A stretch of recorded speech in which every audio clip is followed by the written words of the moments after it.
बिहार में विधानसभा की 243 सीटों के लिए एनडीए में हुआ बंटवारा। जेडीयू को 122 और बीजेपी 121 सीटों पर चुनाव लड़ेगी। जेडीयू के कोटे से जीतन राम मांझी और बीजेपी के कोटे से मुकेश सहनी को पार्टी से मिलेंगी सीटें।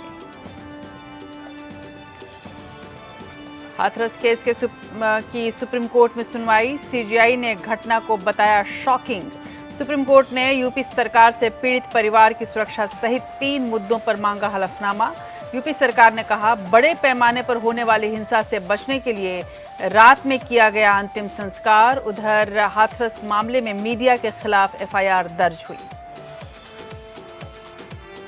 कृषि कानून के खिलाफ राहुल की पंजाब में ट्रैक्टर रैली। राहुल का पीएम पर तीखा वार। कहा, पीएम मोदी न तो देश के किसानों के साथ हैं और न ही हाथरस पीड़िता के साथ। देश देख रहा है हाथरस पीड़िता के परिजनों के साथ क्या हो रहा है, लेकिन पीएम चुप हैं। देश में जारी है कोरोना का कहर। देश में कोरोना मरीजों की संख्या 66,85,000 से ऊपर हो चुकी है। 24 घंटे में 61,000 से ज्यादा लोग बीमार। 884 लोगों की हुई मौत। सरकार ने स्कूल और मल्टीप्लेक्सेस 15 अक्टूबर से दोबारा खोलने को लेकर जारी की है गाइडलाइंस। WHO ने कहा कि विश्व का हर 10वां आदमी कोविड पॉजिटिव हो सकता है।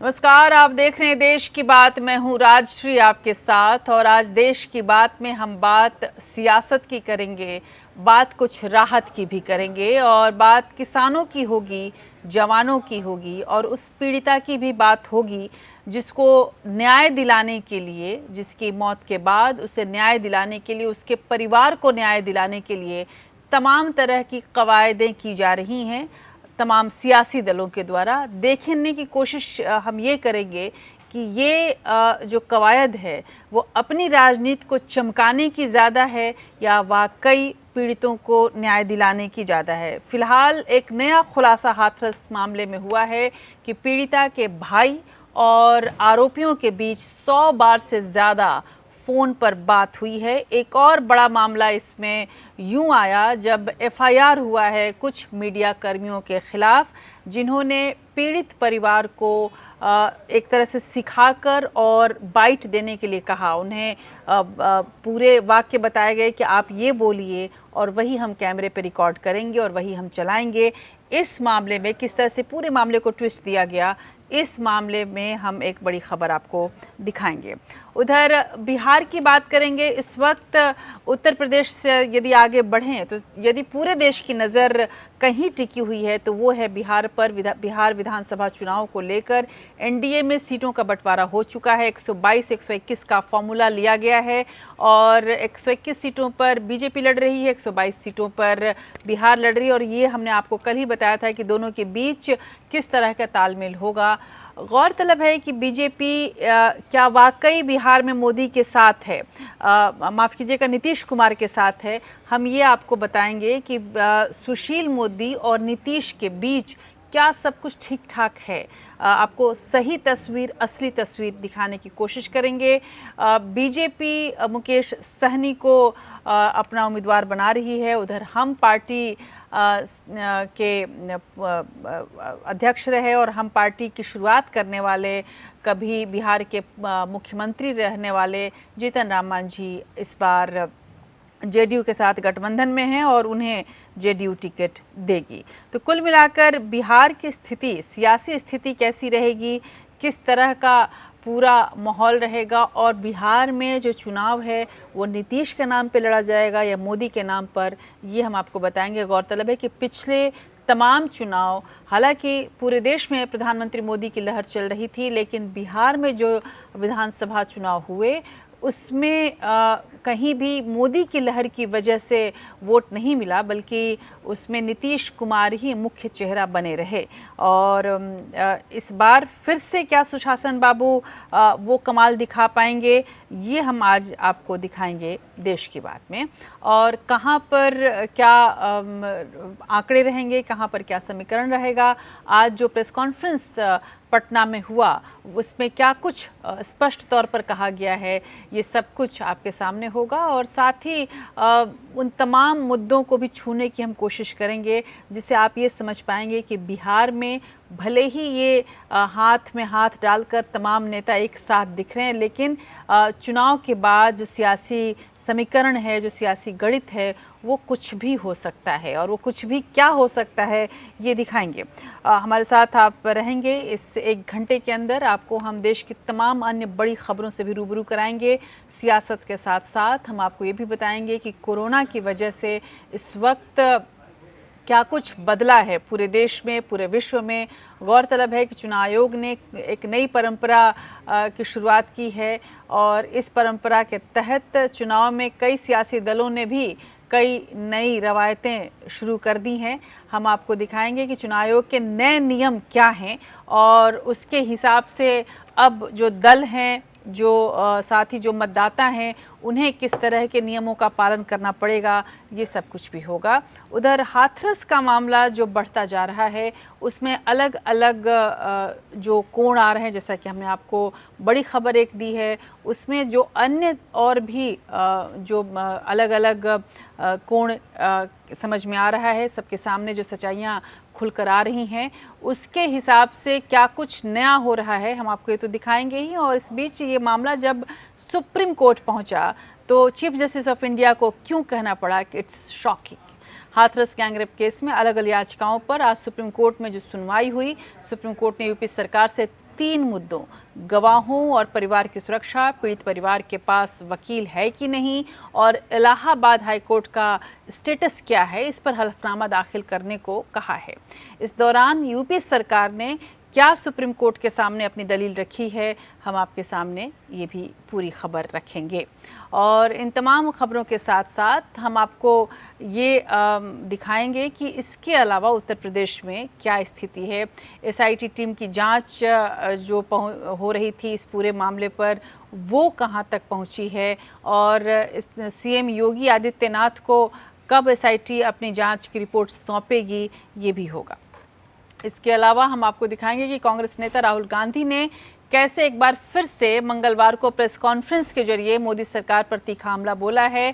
पंजाब और हरियाणा में कृषि कानूनों के खिलाफ हल्ला बोल आंदोलन में शामिल होने पहुंचे राहुल गांधी ने कहा कि देश देख रहा है कि हाथरस पीड़िता के परिजनों के साथ क्या हो रहा है और पीएम मोदी चुप हैं। इसके अलावा राहुल गांधी का ये मानना है कि कृषि बिल को शायद प्रधानमंत्री मोदी भी ठीक से नहीं समझ पाए हैं और उधर हरियाणा में भी प्रवेश करने की कोशिश राहुल गांधी कर रहे हैं, लेकिन हरियाणा ने पहले ही कहा है कि राहुल गांधी को किसी तरह के प्रदर्शन की इजाज़त हरियाणा में नहीं मिलेगी।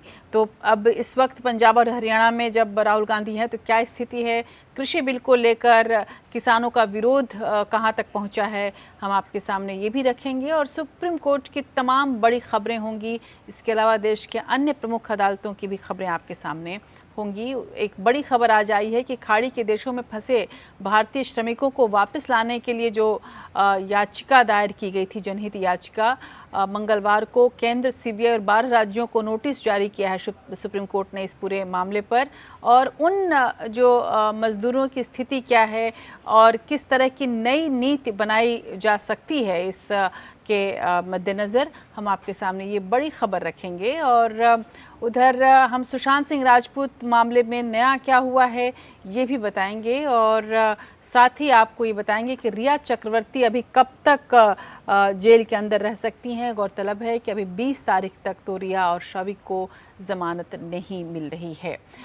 इसके अलावा आज के दिन के ऐतिहासिक महत्व पर नज़र रखेंगे और देश विदेश की तमाम खबरों से हम आपको रूबरू कराएंगे और साथ ही एक ऐसे अभिनेता को याद करेंगे जिसे एक मौका मिला और उसके बाद उस मौके के बाद वो कभी पीछे मुड़कर उसने नहीं देखा और उसने अपनी एक ऐसी जगह बनाई जो आज तक खाली है। तो चलिए शुरू करते हैं देश की बात के इस नए सफ़र को।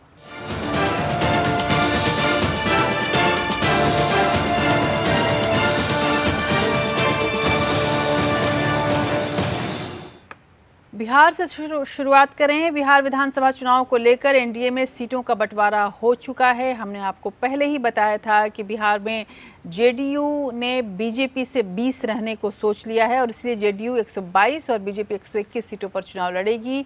जेडीयू अपने कोटे से जीतन राम मांझी की हिंदुस्तानी अवाम मोर्चा यानी कि हम को 7 सीटें दे रही है। इस तरह जेडीयू 115 सीटों पर चुनाव लड़ रही है। वहीं बीजेपी 121 सीटों में से अपने कोटे से मुकेश सहनी की विकासशील इंसान पार्टी को 9 सीटें दे सकती है। हालांकि बीजेपी और वीआईपी पार्टी के बीच सीटों पर फाइनल बात तो अभी नहीं हो सकी है, लेकिन उन्हें आरजेडी को छोड़कर आने का कुछ तो इनाम मिलेगा। मंगलवार को राजधानी पटना में आयोजित प्रेस कॉन्फ्रेंस में सीएम नीतीश ने इसका ऐलान किया है। इस दौरान बीजेपी के प्रदेश अध्यक्ष संजय जायसवाल ने कहा कि बीजेपी नीतीश कुमार का नेतृत्व पूरी तरह से स्वीकार करती है। इस आवाज़ में कितना दम था ये आंकने की कोशिश करेंगे। एनडीए गठबंधन में वही रहेंगे जिनका नेतृत्व हमें स्वीकार है, यानी कि बीजेपी ने आज इस प्रेस कॉन्फ्रेंस में ये स्पष्ट किया कि यदि जीत होती है दोनों दलों की तो इस बार भी मुख्यमंत्री नीतीश कुमार ही रहेंगे।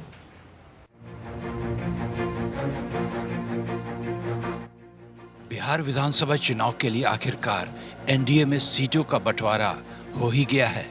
दोनों पार्टियां 50-50 के फॉर्मूले पर लड़ रही हैं। 243 सीटों वाली बिहार विधानसभा में जेडीयू को 122 सीटें मिली हैं। इसमें से जेडीयू अपने कोटे से जीतन राम मांझी की हिंदुस्तानी अवाम मोर्चा को 7 सीटें देगी। इस तरह से जेडीयू 115 सीटों पर चुनाव लड़ेगी। भारतीय जनता पार्टी को 121 सीटें मिली हैं। पटना में प्रेस कॉन्फ्रेंस के दौरान बिहार के मुख्यमंत्री नीतीश कुमार ने सीटों के बंटवारे की घोषणा की। जो हम लोगों का गठबंधन है एनडीए, इसमें बातचीत हो चुकी है। जो जनता दल यू है उसके जिम्मे 122 सीटें दी गई हैं और उसी के अंतर्गत हम पार्टी को, जीतन राम मांझी जी की पार्टी को, उसी के अंतर्गत हम लोगों ने 7 सीटें दी। भारतीय जनता पार्टी के पक्ष में 121 सीटें हैं। इस दौरान बीजेपी के प्रदेश अध्यक्ष संजय जायसवाल ने कहा कि नीतीश कुमार के नेतृत्व में ही बीजेपी चुनाव लड़ेगी और सरकार बनाएगी। इसमें किसी प्रकार के शक की गुंजाइश नहीं है।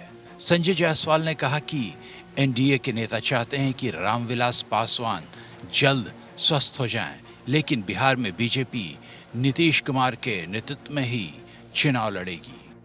आप सबको मैं बताना चाहता हूं कि भारतीय जनता पार्टी इस चुनाव में जदयू के साथ अटूट गठबंधन है। साथ ही हमारी विकासशील इंसान पार्टी से सकारात्मक बातचीत भी चल रही है। आप सब जानते हैं कि जेडीयू के साथ हिंदुस्तान आवाम मोर्चा भी एनडीए गठबंधन का एक अहम साझेदार है। लोजपा हमारे सहयोगी थे, किंतु बिहार में भाजपा और जेडीयू का जो गठबंधन है उसमें श्री नीतीश कुमार जी ही हमारे गठबंधन के चेहरे हैं। इससे पहले सोमवार को बीजेपी के राष्ट्रीय अध्यक्ष जेपी नड्डा के घर पर बिहार कोर कमेटी की बैठक हुई थी। बीजेपी बिहार कोर कमेटी की बैठक में डिप्टी सीएम सुशील कुमार मोदी और राज्य प्रभारी भूपेंद्र सिंह यादव हिस्सा ले थे। बीजेपी और जेडीयू ने 2010 का विधानसभा चुनाव साथ लड़ा था। तब जेडीयू 141 और बीजेपी 102 सीटों पर अपना उम्मीदवार उतारी थी। इस चुनाव में जेडीयू ने 115 तो बीजेपी ने 91 सीटों पर जीत हासिल की थी। अब जबकि दोनों पार्टियां 50-50 के फार्मूले पर लड़ रही है तो देखना दिलचस्प होगा कौन कितनी सीट पर जीत पाता है। Bureau report. इस बार का बिहार चुनाव बहुत बदल चुका है। कोरोना संकट के बीच बिहार विधानसभा चुनाव कई मामलों में अलग होगा, बिल्कुल डिफरेंट जिसको कहते हैं वो रहेगा, अजूबा होगा। कोरोना की वजह से चुनाव आयोग ने कई नई परंपराओं की शुरुआत की है। वहीं इस चुनाव में कई सियासी दलों ने भी नई रवायतें लिखनी शुरू कर दी हैं। बात सीट बंटवारे से पहले उम्मीदवारों के नाम की घोषणा की हो या फिर गठबंधन में पार्टियों का संयुक्त प्रेस कॉन्फ्रेंस करके अपने सभी उम्मीदवारों के नाम की घोषणा करने के बजाय अलग अलग होकर नामों की घोषणा करने की हो। बिहार की सियासत में ये सब कुछ नया है। नया और भी बहुत कुछ हो रहा है। ऐसा लग रहा है कि गठबंधन में जो भी है वो एक साथ है, लेकिन जितना वो जो पास दिख रहा है शायद वो उतना ही दूर है। चुनाव आयोग के लिहाज से बिहार विधानसभा चुनाव कैसे अलग होगा और दलों के लिहाज से बिहार विधानसभा चुनाव में इस बार क्या कुछ नया होने वाला है, देखिए इस खास रिपोर्ट में।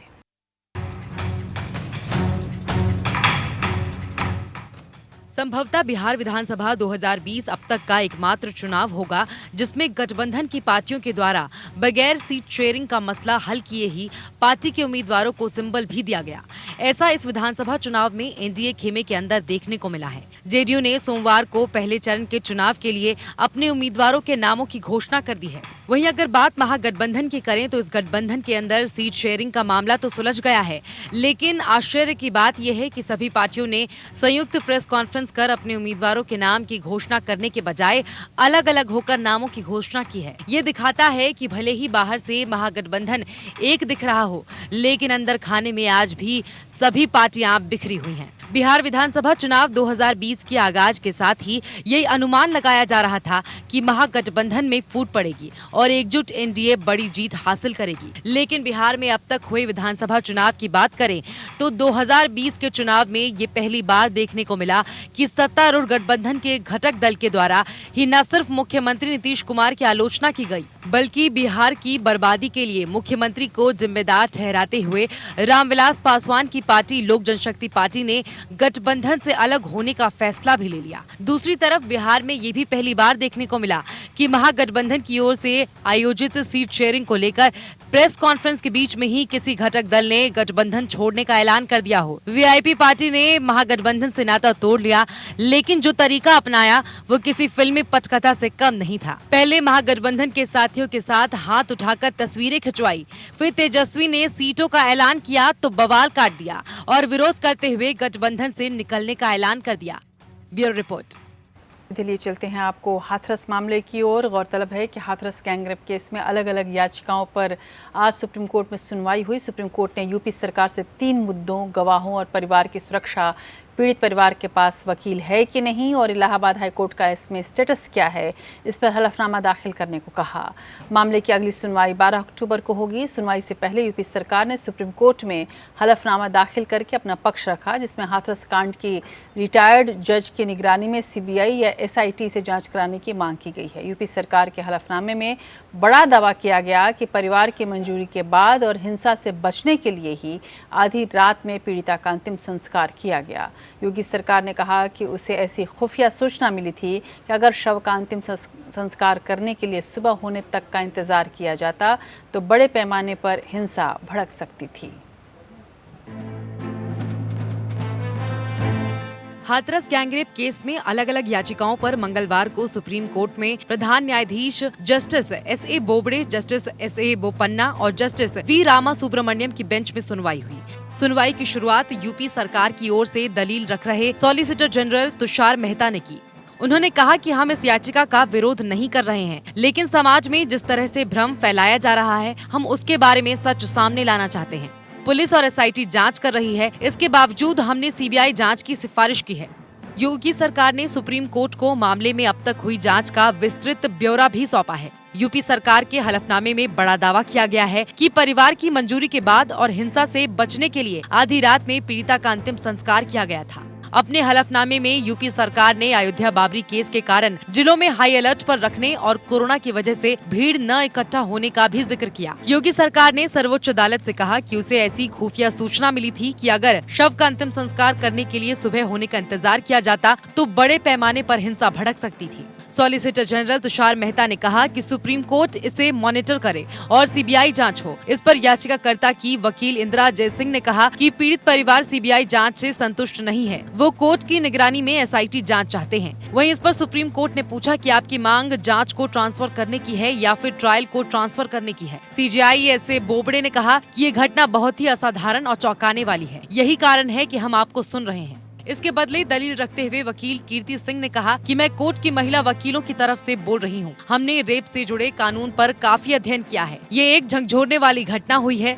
सीजेआई एस.ए. बोबड़े ने कहा कि हर कोई कह रहा है कि ये घटना झकझोरने वाली है, हम भी ये मानते हैं, तभी हम आपको सुन रहे हैं, लेकिन आप इलाहाबाद हाई कोर्ट क्यों नहीं गयी? सीजेआई एस ए बोबड़े ने कहा कि क्यों नहीं मामले की सुनवाई पहले हाई कोर्ट करे। जो बहस यहाँ हो सकती है वही हाई कोर्ट में भी हो सकती है। क्या ये बेहतर नहीं होगा कि हाई कोर्ट मामले की सुनवाई करे? सभी दलीलों को सुनने के बाद सीजेआई ने कहा कि हम पीड़ित पक्ष और गवाहों की सुरक्षा के यूपी सरकार के बयानों को दर्ज कर रहे हैं या आप हलफनामा दाखिल करें। इस पर एसजी तुषार मेहता ने कहा कि कल यानी बुधवार तक हलफनामा दाखिल कर देंगे। सीजेआई ने कहा कि ठीक है, आप गवाहों की सुरक्षा को लेकर किए इंतजामों पर और पीड़ितों की सुरक्षा के बारे में हलफनामे में पूरी जानकारी दें। सुप्रीम कोर्ट ने कहा कि वो सुनिश्चित करेगा कि हाथरस मामले की जांच सही तरीके से चले। अब मामले की सुनवाई अगले हफ्ते की जाएगी।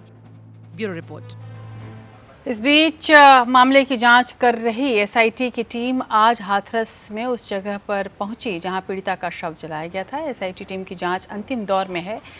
एसआईटी कल अपनी रिपोर्ट सीएम योगी को सौंपने वाली है। हाथरस कांड में गृह सचिव भगवान स्वरूप की अगुवाई में डीआईजी चंद्र प्रकाश और एसपी पूनम ने जांच की है। एसआईटी की 7 दिन की मोहलत मिली थी जो कल पूरी हो रही है। गौरतलब है कि अभी तक के इस जांच में ये भी पता चला है कि पीड़िता के भाई और आरोपी के बीच लगभग 104 बार बात हुई है। 13 अक्टूबर से ये बातचीत शुरू हुई है और जो कि चंदपा गांव के आसपास का लोकेशन है और 104 बार नियमित अंतराल पर दोनों के बीच बातचीत होने की बात कही गई है। और इस तरह से ये कहा जा रहा है कि पीड़ित का परिवार और आरोपियों के बीच एक अच्छा खासा वार्तालाप चल रहा था, एक संदेशों का आदान प्रदान चल रहा था। गौरतलब है कि इस वजह से ये माना जा रहा है कि इस पूरे मामले को एक अलग तरीके का रंग दिया गया। इस बीच खबर ये भी है कि मीडिया के खिलाफ भी पुलिस के पास एक एफआईआर दर्ज कराई गई है उन पुलिसकर्मियों, उन मीडिया कर्मियों के खिलाफ जिन्होंने इस पूरे मामले को एक अलग रंग देने की कोशिश की। और इस एफआईआर में उन तमाम मीडिया कर्मियों के खिलाफ शिकायत दर्ज कराई गई है जिन्होंने पीड़ित परिवार को सिखाकर और बाइट्स ली कैमरे पर, जो कि कहीं न कहीं संशय को फैलाती थी और वो बातें कहलवाई गई जिस पर मीडिया खबर करना चाहती थी। और जो बात सच थी उसके बदले पीड़ित परिवार को ये कहा गया कि आप ये बोलिए ताकि खबर बन सके।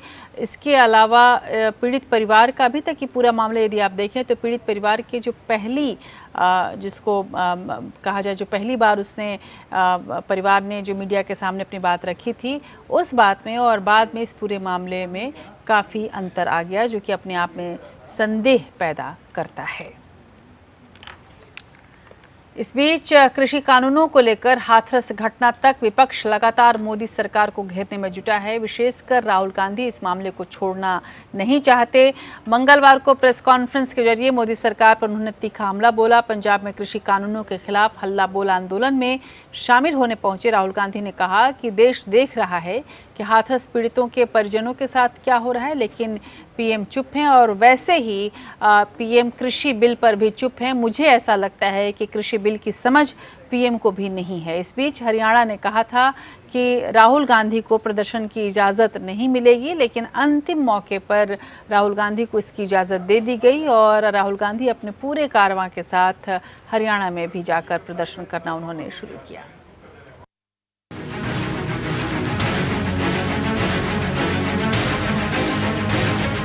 किसानों के संघर्ष में साथ देने के लिए राहुल किसानों के रंग में रंग गए।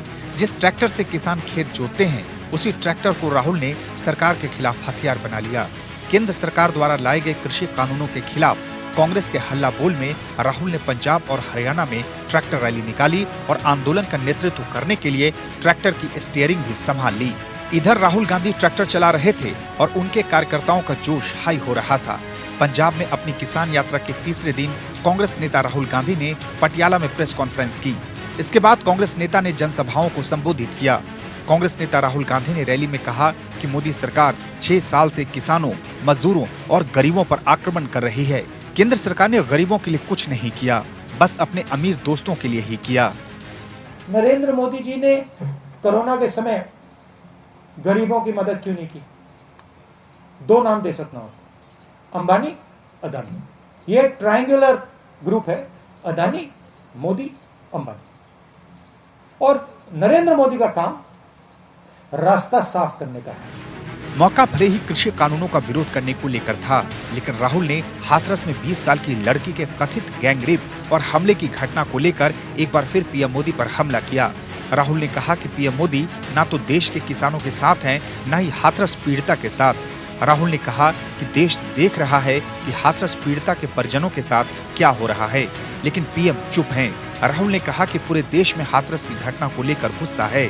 मीडिया द्वारा ये पूछे जाने पर कि हाथरस जाते समय यूपी पुलिस द्वारा उन्हें धक्का दिया गया था, राहुल ने कहा कि पूरे देश को गर्त में धकेला जा रहा है। राहुल ने कहा कि अगर किसी के बेटे या बेटी की हत्या कर दी जाए, फिर माँ बाप को बंद कर दिया जाए और फिर प्रशासन द्वारा डराया जाए कि सब चले जाएंगे, केवल हम बचेंगे। ऐसे में पीड़ित परिवार के साथ खड़ा रहना जरूरी था और यही सोचकर वो हाथरस पहुंचे। Bureau report. उधर उच्चतम न्यायालय ने खाड़ी के देशों में फंसे भारतीय श्रमिकों को वापस लाने के लिए दायर जनहित याचिका पर मंगलवार को केंद्र, सीबीआई और 12 राज्यों को नोटिस जारी किए हैं। इन श्रमिकों के पासपोर्ट खो गए हैं। याचिका में श्रमिकों के कल्याण के लिए बनाई गई नीतियों को लागू करने का अनुरोध किया गया है। न्यायमूर्ति एनवी रमन्ना, न्यायमूर्ति सूर्यकांत और न्यायमूर्ति अनिरुद्ध बोस की पीठ ने वीडियो कॉन्फ्रेंस के जरिए जनहित याचिका की सुनवाई करते हुए गृह मंत्रालय, सीबीआई, तेलंगाना, आंध्र प्रदेश, पश्चिम बंगाल, ओडिशा, उत्तर प्रदेश, बिहार और अन्य राज्यों को नोटिस जारी किए। याचिका में खाड़ी के देशों से भारतीय नागरिकों के शव वापस लाने और इन देशों में अपना पासपोर्ट खो देने की वजह से जबरन काम के लिए मजबूर किए जा रहे भारतीय श्रमिकों को वापस लाने का निर्देश देने का भी अनुरोध किया गया है। याचिका में खाड़ी देशों में मौत की सजा का सामना कर रहे 44 भारतीय नागरिकों के साथ ही वहां की जेलों में बंद 8,189 श्रमिकों की कानूनी मदद करने की भी मांग की गई है। सेशन कोर्ट मुंबई ने एक्ट्रेस रिया चक्रवर्ती की न्यायिक हिरासत 14 दिन और बढ़ा दी है। ड्रग्स केस में गिरफ्तार रिया की जमानत अर्जी पर बॉम्बे हाई कोर्ट कल फैसला सुना सकता है। पिछले हफ्ते कोर्ट ने अपना फैसला सुरक्षित रख लिया था। लोअर कोर्ट से 2 बार अर्जी खारिज होने के बाद एक्ट्रेस ने हाई कोर्ट में अपील की थी। नारकोटिक्स कंट्रोल ब्यूरो एनसीबी ने रिया को 8 सितंबर को गिरफ्तार किया था। रिया के साथ उनके भाई शौविक और सुशांत के हाउस मैनेजर रहे सैमुअल मिरांडा की जमानत अर्जियों पर भी हाईकोर्ट फैसला सुना सकता है। एनसीबी ने रिया और शौविक की जमानत का विरोध किया है। जांच एजेंसी ने कोर्ट में दिए एफिडेविट में कहा कि रिया और शौविक ड्रग्स सिंडिकेट के एक्टिव मेंबर हैं और कई हाई सोसाइटी लोगों और ड्रग्स सप्लायर से जुड़े हुए हैं। इस बीच सुशांत सिंह राजपूत की बहनों द्वारा बॉम्बे हाई कोर्ट में रिया चक्रवर्ती की ओर से दर्ज कराई गई एफआईआर के खिलाफ दायर याचिका पर सुनवाई हुई। इस याचिका में एनडीपीएस एक्ट की धाराओं के तहत दर्ज एफआईआर को रद्द करने की मांग की गई है। रिया के वकील सतीश मानसी द्वारा याचिका पर जवाब दाखिल करने के लिए समय मांगने के बाद ये मामला 13 अक्टूबर तक के लिए स्थगित कर दिया गया। दरअसल अपनी गिरफ्तारी से पहले रिया चक्रवर्ती ने सुशांत की बहन प्रियंका, मीतू सिंह और राम मनोहर लोहिया अस्पताल के डॉक्टर तरुण कुमार के खिलाफ केस दर्ज कराया था।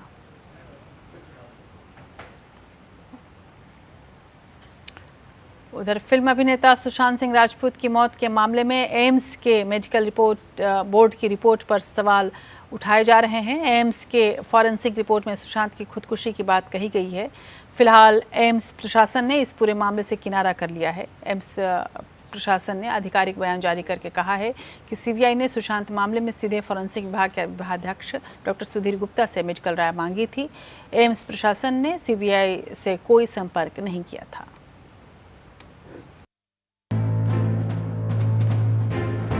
बॉलीवुड अभिनेता सुशांत सिंह राजपूत की मौत और पोस्टमार्टम रिपोर्ट को लेकर जो सवाल थे, उनके जवाब फॉरेंसिक एक्सपर्ट की रिपोर्ट के बाद सामने आ गए हैं। एम्स की फॉरेंसिक मेडिकल बोर्ड ने अपनी रिपोर्ट में मौत का कारण आत्महत्या बताया है और गला दबाकर हत्या की आशंका को खारिज कर दिया है। जांच में पता चला है कि पोस्टमार्टम से करीब 10 से 12 घंटे पहले ही सुशांत की मौत हो चुकी थी। दरअसल सुशांत के पोस्टमार्टम को लेकर सबसे बड़ा सवाल तो यही था कि आखिर उनकी पोस्टमार्टम रिपोर्ट में मौत का वक्त क्यों नहीं था। मुंबई पुलिस ने इसे लेकर मुंबई के कूपर अस्पताल के उन डॉक्टर्स से सवाल पूछे थे जिन्होंने सुशांत का पोस्टमार्टम किया था।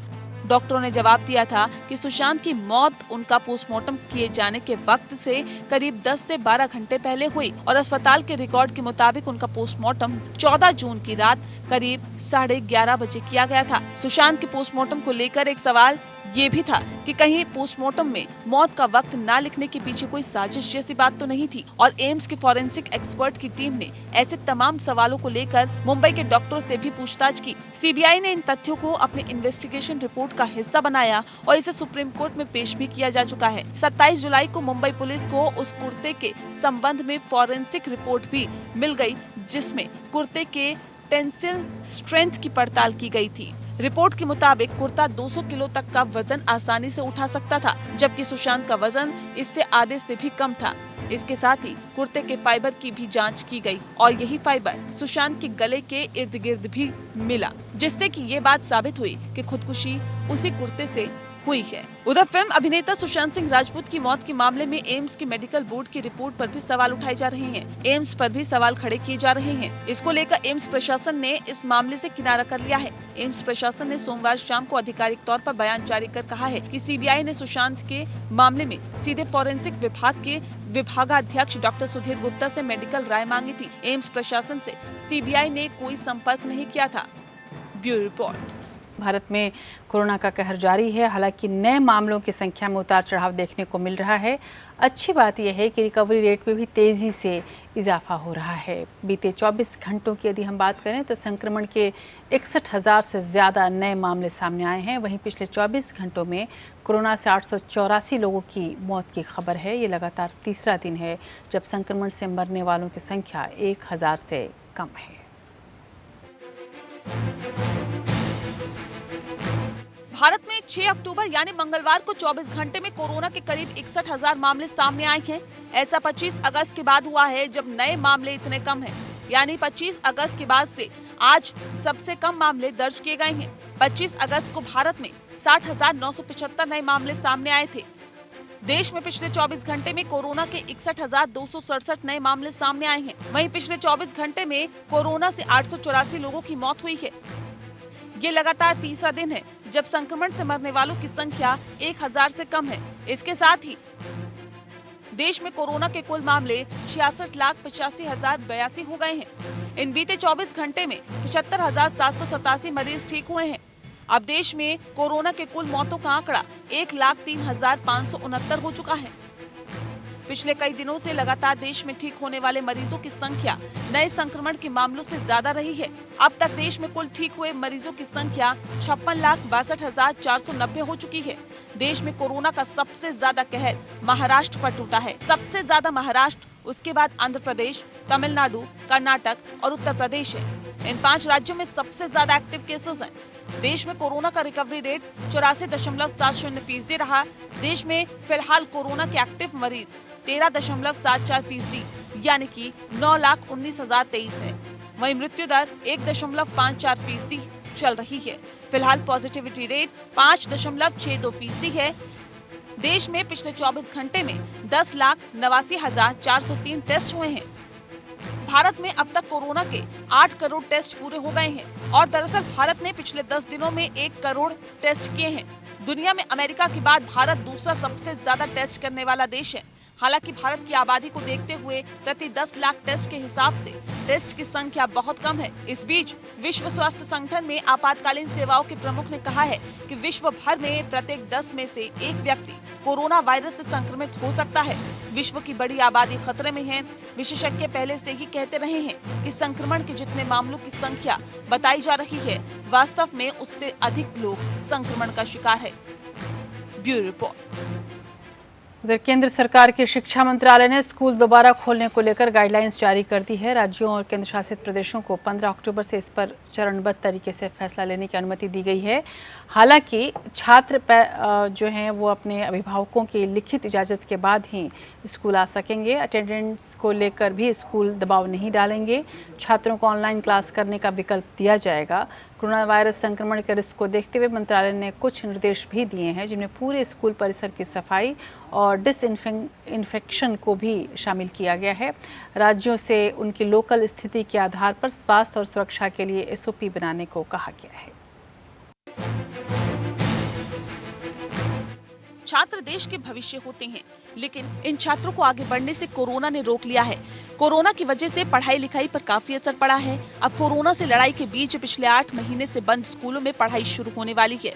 स्कूल खोलने के लिए शिक्षा मंत्रालय ने सोमवार को गाइडलाइन जारी की है। शिक्षा मंत्रालय ने राज्य और केंद्र शासित प्रदेशों को ये निर्देश दिया है कि वे अपने प्रदेश की स्थिति को देखते हुए स्वास्थ्य, स्वच्छता और सुरक्षा के लिए व्यवस्था करने का काम करे। मंत्रालय ने कहा है कि स्कूल क्रमबद्ध तरीके से ऐसी व्यवस्था करे कि विद्यार्थी सोशल डिस्टेंसिंग के साथ ही स्कूल में क्लास कर सके। अटेंडेंस को लेकर फ्लेक्सिबिलिटी रहेगी, यानी उसे लेकर स्कूल दबाव नहीं डाल सकेंगे। स्टूडेंट्स को ऑनलाइन क्लासेस करने का विकल्प दिया जाएगा। कोरोना वायरस संक्रमण के रिस्क को देखते हुए मंत्रालय ने कुछ निर्देश भी दिए हैं, जिनमें पूरे स्कूल परिसर की सफाई और डिसइंफेक्शन भी शामिल है। राज्य से उनकी लोकल स्थिति के आधार पर स्वास्थ्य और सुरक्षा के लिए एसओपी बनाने को कहा गया है।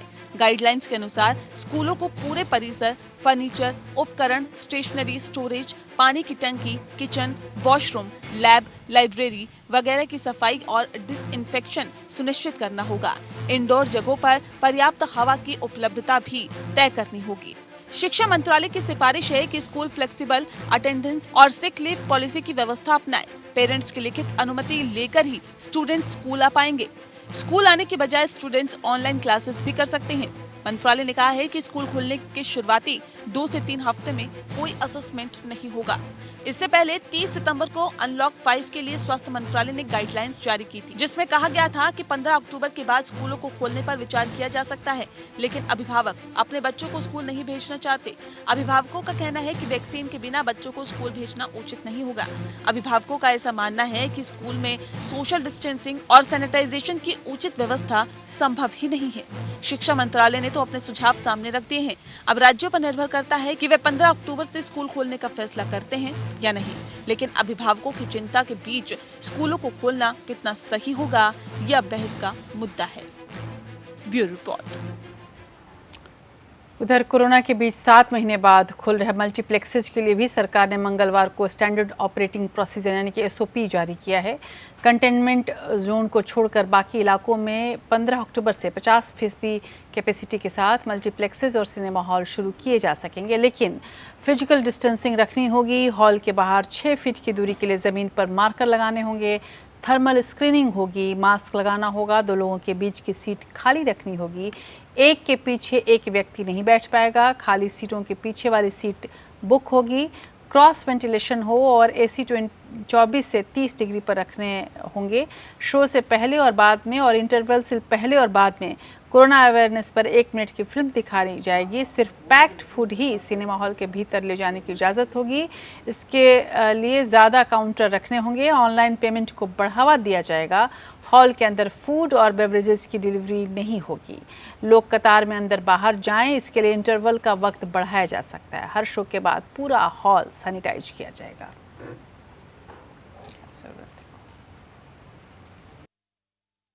आपको लिए चलते हैं आर्मेनिया और अजरबैजान के बीच जो जंग है उसके बारे में क्या अपडेट है ये बताते हैं।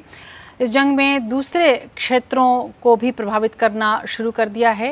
विवादित क्षेत्र में छिड़ी लड़ाई अब शहरों तक पहुंच गई है। अजरबैजान ने आर्मेनिया पर आरोप लगाया है कि वो विवादित क्षेत्र से बाहर उसके शहरों को भी निशाना बना रहा है। हालांकि आर्मेनिया ने आरोपों से इनकार किया है। पूर्व सोवियत संघ के इन दोनों देशों के बीच विवादित क्षेत्र को लेकर पिछले 27 सितंबर को लड़ाई चल रही है। इसमें अब तक दर्जनों लोगों की जान जा चुकी है और सैकड़ों लोग घायल हो चुके हैं।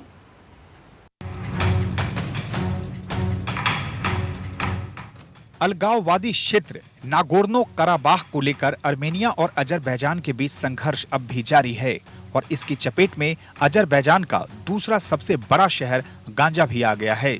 अजरबैजान ने आर्मेनिया पर गांजा और मिनगाचेविर शहरों को निशाना बनाने का आरोप लगाया है, जो लड़ाई वाले क्षेत्रों से काफी दूर है। गांजा में एक नागरिक की मौत हुई है और 4 अन्य घायल हो गए हैं। हालांकि आर्मेनिया के रक्षा मंत्रालय ने शहरों को निशाना बनाने के आरोपों को खारिज कर दिया है। मंत्रालय के प्रवक्ता ने कहा कि शहरों की ओर कोई भी मिसाइल नहीं दागी गई है। गांजा और मिनगाचेविर शहर संघर्ष वाले नागोर्नो कराबाख की राजधानी स्टेपनाकर्ट से करीब 100 किलोमीटर की दूरी पर स्थित है।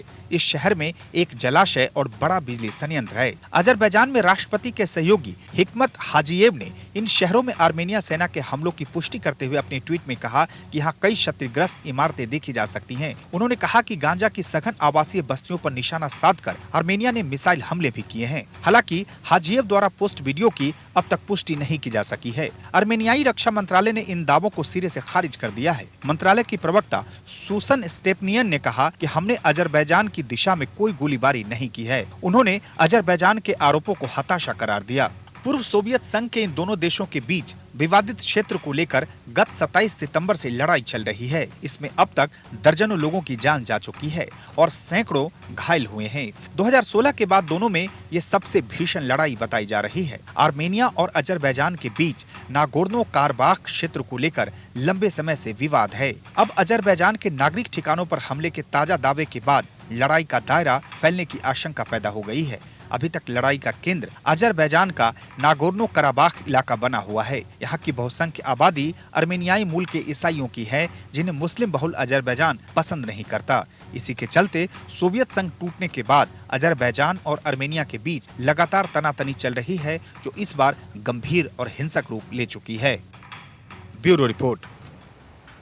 और अब देखते हैं आज के दिन के ऐतिहासिक महत्व।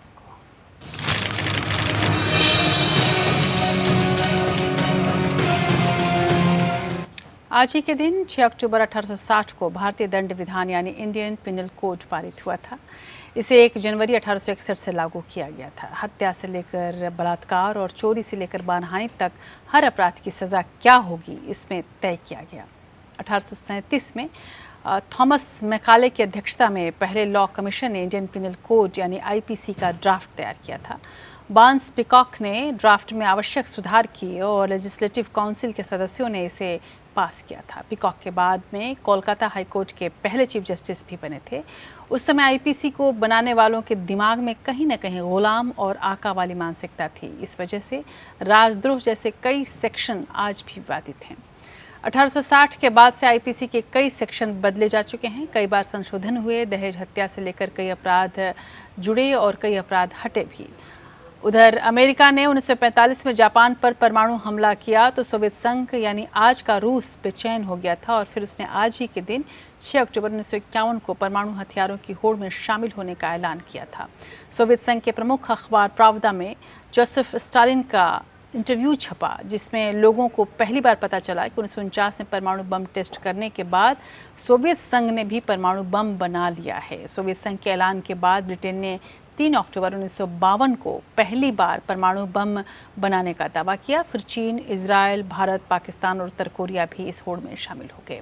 लीबिया और ईरान का परमाणु कार्यक्रम फिलहाल संदेह के घेरे में है। उधर आज ही के दिन यानी 6 अक्टूबर 1927 को डायलॉग और बैकग्राउंड म्यूजिक से सजी पहली feature film the jazz singer release हुई थी।